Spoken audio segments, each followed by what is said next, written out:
All right, let's jump right in. Welcome to this explainer, where we're unpacking Chapter 2 of Mastering Active Directory. We're taking what is honestly a pretty dense, technical manual and turning it into a highly actionable dynamic roadmap for managing your enterprise networks. Look, if you're in IT, you already know the deal. Managing a massive network can sometimes feel like you're trying to untangle a giant ball of yarn while completely blindfolded, right? Well, today, the blindfold comes off. We're breaking down this administrator's tutorial and giving you the exact blueprint you need to take total control of your Active Directory environment. And if you're wondering why this specific topic matters so much, just look at this number. Active Directory is the central nervous system for over 90% of enterprise environments globally. 90%. That is absolutely massive. Think about it. Almost every single major corporate network out there relies on this exact infrastructure to keep things running. Because of that sheer market dominance, mastering AD isn't just some nice-to-have bullet point you toss on your resume, it's really the #1 skill for Windows system administrators. It's basically your ultimate sysadmin superpower. It gives you this single pane of glass to manage thousands of users, computers, and security policies, all without ever having to get up and physically touch each device. So here's our roadmap for Chapter 2 today. We'll start with the heart of the network, move into forests, trees, and domains, then cover managing users and groups, group policy and security, PowerShell and automation, and finally, troubleshooting like a pro. Let's get right to it. Section 1. The heart of the network, directory services and authentication. At its very core, Active Directory relies heavily on two main protocols, LDAP for handling directory queries and Kerberos for authentication. And you know, the real magic of Kerberos is how it securely authenticates users without ever actually transmitting their password over the network. Here's exactly how that Kerberos magic plays out in 5 steps. First, the user logs in right at their workstation. Second, the workstation reaches out and contacts the domain controller. Third, the domain controller issues what's called a ticket granting ticket, or TGT. Think of this like a secure time-stamped VIP badge. Fourth, the client uses that TGT to request a specific service ticket for whatever they're trying to access. And finally, step 5, they access the resource. The brilliant part here? If you look at that whole sequence, a password was literally never transmitted. This kind of mutual authentication is infinitely more secure than legacy protocols like NTLM, which completely lack server verification. Moving right along to Section 2, Forests, Trees, and Domains, the architecture. This is where we really start scaling things up, going from a single user login to massive, sprawling corporate structures that might span multiple continents. Notice how logically this entire hierarchy builds from the ground up. At the very bottom, we've got objects. These are your individual users or printers. Now, these objects sit inside organizational units, or OUs, which let you group things together logically so they're easier to manage. Those OUs then live inside a domain, which acts as your core administrative boundary. Going a step higher, domains can be grouped into trees that share a contiguous namespace.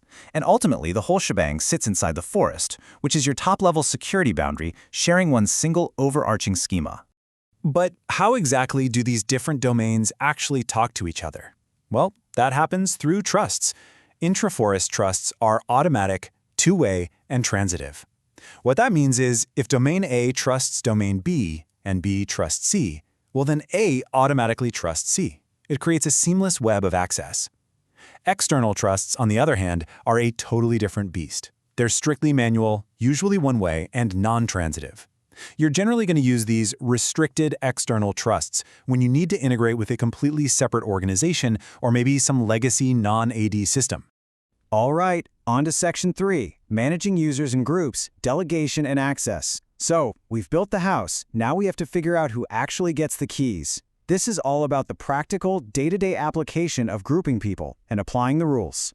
Now, I really want to emphasize this quote because, let's be honest, we've all seen a junior admin try to restrict a folder using an OU. Don't do it. OUs are designed for scoping group policy and delegating administrative control. They are absolutely not a security boundary for resource access.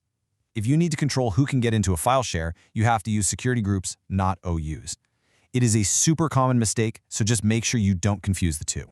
To handle group access the right way, Microsoft recommends following the AGDLP nesting strategy. It works like this. First, user accounts are placed into global groups based on their job role, say HR staff.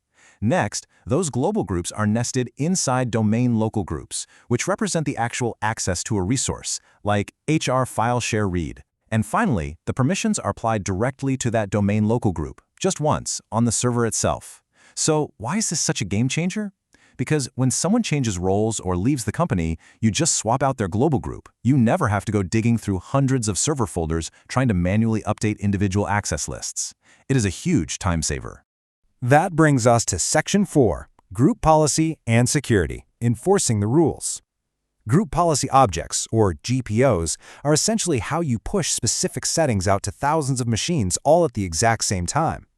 When you have multiple policies that conflict with each other, Active Directory relies on the LSDOU processing order. That stands for Local, Site, Domain, and finally, Organizational Unit. The absolute most crucial thing to remember here is that the last policy applied is the one that wins. Since OU policies are applied last in that chain, they carry the highest precedence by default. This literally means a granular OU-level setting will completely override a broader domain-level baseline policy.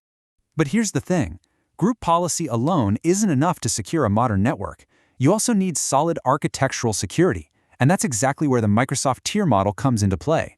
It's a strategy designed to isolate accounts and stop credential theft in its tracks. You have Tier 0, which is your control plane, your domain controllers. Tier 1 covers your servers, and Tier 2 is your workstations. The golden rule here? Absolute, strict isolation. Highly sensitive Tier 0 credentials must literally never be used to log into Tier 1 or Tier 2 systems. That way, if a standard workstation gets compromised, this isolation guarantees attackers can't just scrape your domain admin credentials and take over the whole network. Let's shift gears to Section 5, PowerShell and Automation, the Advanced Toolkit. If you genuinely want to scale your management capabilities, you absolutely have to move past clicking around the graphical interface. Just picture this real-world nightmare. You need to onboard 100 new employees by Friday. If you're stuck in a sluggish GUI workflow, that means manually right-clicking, navigating menus, and typing out data 100 separate times. It'll take you hours, and honestly, you're bound to make a few typos along the way. Now contrast that with rapid PowerShell scripting. You could just run a single one-line import CSV script, and boom, 100 users are created instantly, flawlessly, and with every single attribute perfectly populated. To unlock that kind of blazing speed, you'll want to memorize a few essential commands. New-AD user is your go-to for provisioning accounts. Disable-AD account is absolutely critical for immediate secure offboarding when someone leaves. Search-AD account is basically your best friend for audits. It easily finds things like users who haven't logged in for 90 days. Move-AD object handles those bulk OU transfers we talked about, and Get-AD group member is how you quickly audit who actually has access to what. These commands are real game changers. They turn those repetitive, error-prone chores into fully repeatable, scriptable actions. Which brings us to our final stop, Section 6, Troubleshooting Like a Pro, Action and Recovery. Look, no matter how perfectly you script or secure your environment, eventually things are going to break. And when high-stakes problems hit, you need a very concrete action plan. Consider this your emergency diagnostic toolkit for those rare days when it's actually not just a DNS issue. If a domain controller starts acting up, run dcdiag/test-all for a really comprehensive health check. If you notice changes aren't syncing between your sites, repadmin/replaSummary will quickly isolate those replication failures. And when you're digging through security logs, definitely memorize these two event IDs. Event ID 4740 will tell you exactly which source machine is causing a user's account lockout, and Event ID 4625 flags failed logins, acting as your early warning system for things like brute force attacks. So, how do we actually put all this Chapter 2 knowledge into practice? By following this simple 30-day action checklist. In Week 1, your goal is to understand, get in there, map your OUs, and verify your DNS health. Week 2 is the audit phase. Clean out those 90-day stale users and remove any unauthorized admins. In Week 3, you harden the environment. Verify your tier model isolation and double-check those system state backups. And finally, in Week 4, automate. Write those scripts for offboarding and schedule your regular health reports. I want to leave you with one very provocative thought to chew on. If a primary domain controller goes down in your environment today, are you completely ready for it?